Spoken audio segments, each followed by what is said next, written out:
சுதந்திர போராட்டத்தில் இருந்து தமிழகத்தின் பங்கு அப்படின்னு பார்த்தீங்கன்னா ரொம்ப கம்மியாக இருக்க மாதிரி தான் நமக்கு வரலாறு இருக்கும். அதே தான் ஆளுநர் ரவி அவர் சொல்லியிருக்காங்க. சுதந்திர போராட்டத்தில் தமிழர்கள் எத்தனை பேர் பங்கேற்றிருக்கார்கள் அப்படின்னு சொல்லிட்டு ஒரு டேட்டா பேஸ் கேட்டிருந்தேன். கிட்டத்தட்ட விரல் விட்டு எண்ணக்கூடிய ஒரு 30 பேருக்கு பேர்கள் தான் அவர்கள் கொடுத்திருந்தார்கள். இவ்வளோ கம்மியாக ஒரு சுதந்திர போராட்டத்தில் ஒரு இடம் இப்படி இருந்திருக்குமா அப்படின்னு சந்தேகத்தின் அடிப்படையில் பல்வேறு இடங்களில் நான் ஆராய்ச்சிகள் உட்பட்டு பல்கலைக்கழகங்கள்லாம் கேட்டிருந்தேன். அப்படி இருக்கும்போது பார்த்தோம்னா அதில் ஒரு முக்கியமான ஒரு விஷயம் எனக்கு புரியுது.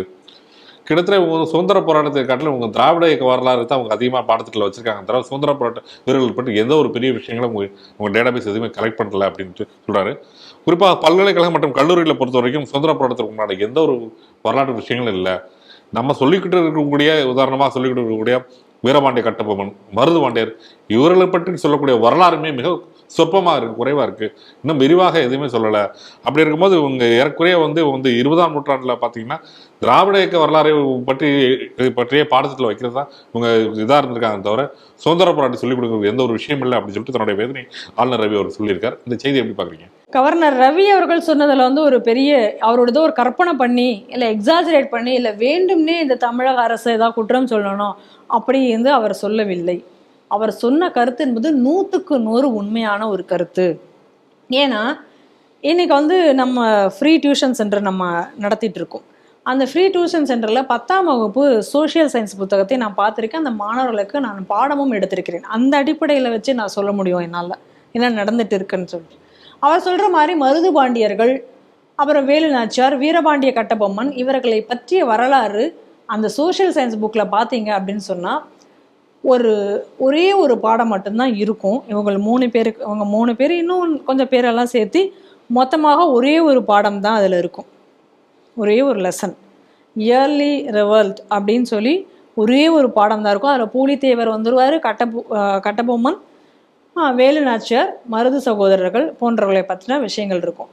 கிட்டத்தட்ட ஒரு 1.5 பேரா இல்லைன்னா ஒரு அரை பக்கம் கூட கிடையாதுங்க.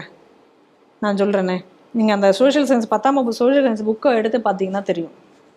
சரி, அதை தவிர இன்னொரு விஷயம் என்ன அப்படின்னு சொல்லி பார்த்தீங்க அப்படின்னு சொன்னால், அந்த பாடங்கள் அதில் வைக்கப்பட்டிருக்கிறது. அதில் கொஞ்சம் தள்ளி பார்த்தீங்கன்னா அதுக்கு அடுத்த பாடம் திராவிட இயக்க வரலாறு இதெல்லாம் வந்துடும். அதில் ஈவேரா வந்துடுவார், இவங்கெல்லாம் வந்துடுவாங்க, அயோத்தியதாசர் வந்துடுவார், இவங்க எல்லாத்தையும் போட்டிருப்பாங்க. ரைட்டு, இவங்க தான் சீர்திருத்தவாதிகள் அப்படின்னு இவங்களை போட்டிருப்பாங்க. அப்போ இந்த சுதந்திர போராட்டத்திற்காக அதுலேயே இந்த பாடத்திலே வேலூர் புரட்சியும் வந்துடும். முதல் இந்திய சுதந்திர போர் அது அதில் மென்ஷன் பண்ணியிருக்க மாட்டாங்க, அதுவும் அதில் போட்டிருப்பாங்க. அதை மொத்தமாக சேர்ந்து இவ்வளோதான், ஒரே ஒரு பாடம் தான் தமிழகத்தில் சுதந்திரத்துக்காக போராடியவர்கள்ன்றதை பற்றி பெரிய. அடுத்ததில் பார்த்திங்கன்னா ஒரு 2-3 பேரை போட்டிருப்பாங்க. சுப்பிரமணிய பாரதி, அந்த மாதிரி 4-5 பேரை போட்டிருப்போம்.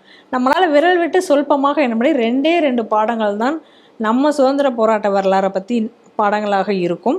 அந்த 2 பாடங்கள்லையும் நீங்கள் கொடுக்கப்படக்கூடிய தலைவர்கள் பார்த்தீங்கன்னா மிக மிக சொல்பமாக ஒரு 4-5 பேரை தவிர வேறு யாரை பற்றியும் அதில் இருக்காது. இதில் இன்னொரு விசேஷமான விஷயம் என்னென்னா, இந்த 2 பாடங்களிலும் கூட மாணவர்களுக்கு முக்கியமான கேள்விகள், அதாவது தேர்வுகளில் இந்த கேள்விகள் வருமா என்றால் அதுவும் வராது. ஈவேராவை பற்றி ஒரு கேள்வி கேட்பாங்க.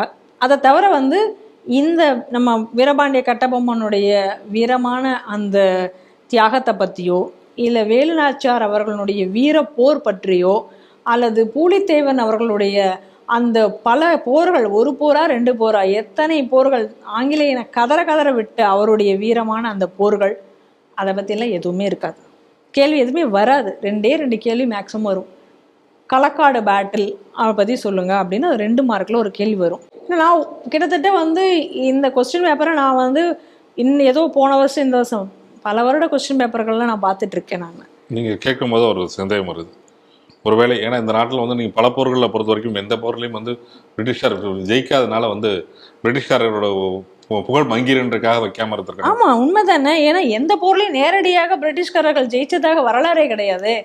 அந்த வரலாறுலாம் இன்று மாணவர்களுக்கு தெரியுமானா தெரியாது. அது அனைத்தும் மறைக்கப்பட்டிருக்கிறது. இதை தான் வேதனையோட அவர் இன்னைக்கு பகிர்ந்து கொண்டிருக்கிறார். அவர் சொல்றதுல தப்பே கிடையாது. நான் சோஷியல் சயின்ஸ் புக்கை நீங்கள் இன்னைக்கு எடுத்து பார்த்தீர்கள் என்றால் நம்ம எல்லாராலையும் நம்ம அதை தெளிவாக நம்ம புரிஞ்சு கொள்ள முடியும். அதை அதற்கு அடுத்ததாக இதில் ஏன்னா இப்போ ஒரு முக்கிய கேள்வியில் வந்து நீங்கள் ஒரு வேலுநாச்சியாரோ அல்லது வந்து கட்டபொம்மனோ பூலித்தேவரோ இந்த மாதிரி முக்கியமான வீரர்களை பற்றி நீங்கள் வந்து கேள்வியாக வைக்கும் பொழுது தான் மாணவர்கள் வந்து சாதாரணமாக அதை படிக்கலை அப்படின்னா கூட ஆஹா அந்த கேள்வி வருமே அதுக்காகவாது படிக்கணும் அப்படிங்கக்கூடிய ஒரு கட்டாயத்துக்கு வரும்போது அவங்க அதை படிப்பாங்க. ஆனால் இவங்க யாரை பற்றின கேள்வி வரும் தெரியுமா? நான் பார்த்துருக்கேன். ஈவேராவினுடைய ரிஃபார்ம்ஸ் என்ன அப்படிங்கிறதா வரும். ஈவேராவுடைய ரிஃபார்ம்ஸ் என்ன அப்படின்னா என்ன, பெண் விடுதலைக்காக போராடினார் அப்படின்றது அதில் இருக்கும். அவர் என்ன பெண் விடுதலைக்கு போராடினார்? கர்ப்பப்பையை அறுத்து இருங்க அப்படின்னு சொன்னதெல்லாம் ஒரு பெண் விடுதலையா? இல்லை 2 கல்யாணம் ஒரே மேடையில் ஒரு ஆணுக்கு 2 பெண்ணை திருமணம் செய்து வைத்தாரு, அதுதான் பெண் விடுதலையா? புரட்சி விட அல்ல சொல்றேன் நான். அவர் பெண் விடுதலைன்னு அவங்க கேட்கிறாங்க, அது திருமண புரட்சின்றது அதுதான் புரியல நமக்கு. அப்ப அதெல்லாம் பசங்க எழுதணும்னு நினைக்கிறாங்களா? உண்மையான ஈவேராவோட வரலாறுனா நீங்க அதை தான் நாங்க படிக்க முடியும், அதை தானே இருக்காது. அப்ப இப்படிப்பட்ட விஷயங்களை வைத்து நம்ம நாட்டினுடைய உண்மையிலேயே சுதந்திரத்துக்காக போராடிய பல தியாகிகள் இன்று மறைக்கப்பட்டிருக்கிறார்கள். மருது சகோதரிகளுடைய ஜம்பு தீவு பிரகடனமே பார்த்தீங்கன்னா கூட ஒரு சின்ன லெவலில் தான் அது இருக்கும். ஒரு பெரிய பெரிய லெவலில் எக்ஸ்பிளனேஷனாக அவர்கள் என்ன அந்த வாக்கியங்களை அதில் சொல்லியிருந்தாங்களோ அதெல்லாம் எதுவுமே கூட அதில் இருக்காது. ஒரு சின்ன ஒரு பேராகிராஃபாக அதை கொடுத்துருப்பாங்க, என்னன்னே தெரியாது. அது அதில் மென்ஷனும் பண்ணியிருக்க மாட்டாங்க. அப்படி தான் ஒரு பிரகடனம் கொடுத்தான், அந்த பிரகடனம் அது இப்படி இருந்தது அப்படின்னு சொல்லிட்டு ஒரு 4 லைன் தான், மொத்தமே ஒரு பேராகிராஃப் இருக்கும், அதை முடிச்சிருவாங்க. அதை அதனால ஏதோ வந்து கவர்னர் வந்து கற்பனையா எங்க இருந்தோ உதிச்செல்லாம் அவர் வந்து சொல்லல. அவர் சொன்னது அனைத்தும் 100க்கு 100 உண்மை. இன்னொன்று சொல்ல போனா இந்த மாதிரி கிறிஸ்துவத்தை பத்தி நான் வந்து சோசியல் சயின்ஸ் புக்ல அதிக அளவுல புகுத்தினேன்னு சொல்லி வெளிப்படையாவே சொன்னார் கிறிஸ்துவ பாதிரி அருண், லயோலா காலேஜ் பாதிரி அருண் சொன்னார். இன்னைக்கு அவர் தான் வந்து மைனாரிட்டி கமிஷனுடைய சேர்மனாகவும் ஆகியிருக்கிறார்கள் அப்படிங்கிறத நம்ம பார்க்குறோம். நம்ம இன்னைக்கு அதாவது இந்த வரலாறுகளை வந்து வேண்டுமென்றே திட்டமிட்டு மறைத்து இங்கே நம்ம நாட்டை பற்றின ஒரு பெருமித உணர்வு வந்து நம்மளிடலே வரக்கூடாது அப்படிங்கிறதுல ரொம்ப தெளிவாக அவங்க வந்து செயல்பட்டு கொண்டிருக்காங்க. இப்போ கூட பாருங்க, இந்து வந்து ஒரு பக்கத்துக்கு வந்து செய்தி வெளியிட்டிருந்தாங்க. யாருக்காக? அபுல் கலாம் ஆசாத்துக்காக. அவர் தான் இந்திய கல்வியின் தந்தையாம் அப்படின்னு சொல்லி போட்டு ஒரு பக்கத்துக்கு. சரி, அவர் இந்திய கல்விக்காக ஆற்றிய தொண்டு என்ன நீங்க யோசிச்சு பாருங்க. இன்னைக்கு அதுல வந்து இன்னைக்கு இந்திய வீரர்களுடைய சிவாஜியினுடைய வரலாறு பெருமளவு மறைக்கப்பட்டு விட்டது. பேஷ்வாக்களுடைய வரலாறு நீங்க மறைக்கப்பட்டது. ஏன்னா ஆப்கானிஸ்தான் வரைக்கும் சென்று அன்னைக்கு வந்து அந்த நாட்டை மொத்தமா இன்னைக்கு வந்து பேஷ்வாக்கள் வந்து ஒரு நாடாக ஆண்டு கொண்டிருந்த ஒரு இதை நீங்க மறைச்சீங்க. மராட்டா சாம்ராஜ்யத்தை முழுவதுமாக மறைத்தார்கள். அதுல எழுதப்பட்டது என்ன? அக்பர் பத்தி, அவுரங்கசீப் பத்தி, அந்நிய படையெடுப்புகள், அவர்களை தான் வீரர்களாக சித்தரிச்சு அப்படியேப்பட்ட ஒரு வரலாற்று பாடங்களை பெருமளவு வருவதற்கு காரணமாக இருந்தவர் அபுல் கலாம் ஆசாத். ஆனா அவர் இன்னைக்கு கல்வி தந்தையாம் ஒரு பக்கத்துக்கு வெளியிடுறாங்க. அப்ப இன்னைக்கு இந்த திரிபு, வரலாற்று திரிபுங்கிறது நாடு முழுக்க நடந்து கொண்டிருக்கின்றன. அதுதான் இன்னைக்கு கவர்னர் ரவி. அப்ப அவர் என்ன சொல்றாரு, இப்ப நான் 100 பேருடைய நான் சுதந்திர போராட்ட வீரர்களுடைய வரலாறை நான் வந்து கேட்டிருக்கேன், நான் அதை இன்று புத்தகமாக வெளியிடப் போகிறேன் அப்படின்னு அவர் சொல்லியிருக்காரு. அது மிகுந்த வரவேற்கப்பட வேண்டிய ஒரு விஷயம். இப்ப மகாலிங்கம் அப்படிங்கிறவர் வந்து ஒரு வழக்கு பதிஞ்சிருக்கிறார். என்ன வழக்கு, எதற்காக பதிஞ்சிருக்கிறார் அப்படின்னா, ஆரிய திராவிட இனவாதத்தை பற்றி. ஏற்கனவே ஆரிய திராவிட இனவாதம் என்பது இல்லாத ஒன்று, அது ஒரு பொய்யான கற்பனை என்று பல ஆராய்ச்சிகள் மூலமாக அது நிரூபிக்கப்பட்டுவிட்டன. பல ஆராய்ச்சிகளும் அதை சொல்லியாச்சு. ஆனால் அதற்கப்புறமும் வேண்டுமென்றே இப்போ தமிழகத்தில் அந்த பாடப்புத்தகங்களில் ஆரிய திராவிட இனவாதத்தை பற்றிய கருத்துக்கள் இருக்குது, இவை நீக்கப்பட வேண்டும் என்று அவர் வந்து வழக்கு தொடர்ந்திருக்கிறார். அந்த வழக்குக்கு வந்து இப்போ கல்வித்துறைக்கு நீதிமன்றம் இதை பதிலளிக்க சொல்லி உத்தரவும் இருக்கிறதே நம்ம பார்க்குறோம். இப்போ ஆதாரம் இல்லாத விஷயங்களை கல்வித்துறையில் புகுத்துவது அப்படிங்கிறது இன்னைக்கு வந்து ஒரு வாடிக்கையாகிவிட்டது. அதை தொடர்ந்து வந்து இன்னைக்கு இதை செய்து கொண்டிருக்கிறார்கள். இப்போ மோடி அவர்கள் வந்ததுக்கு அப்புறம் தான் இப்போ வந்து பல விஷயங்கள் இந்த என்சிஆர்டி புக்கில் இருந்த பழைய விஷயங்கள், தேவையற்ற விஷயங்களை எல்லாத்தையும் நீக்கிவிட்டு உண்மையான விஷயங்களை அனைத்தையும் இன்னைக்கு வந்து பாட புத்தகங்களை கொண்டு வந்துட்டு இருக்கிறதே பார்க்குறோம். ஆனால் அதே நேரத்தில் தமிழகத்தில் என்ன சொல்கிறாங்க, ஒன்றியம் அப்படிங்கிற வார்த்தையை நாங்கள் பாட புத்தகத்தில் எல்லா இடத்துலையும் கொண்டு வருவோம்.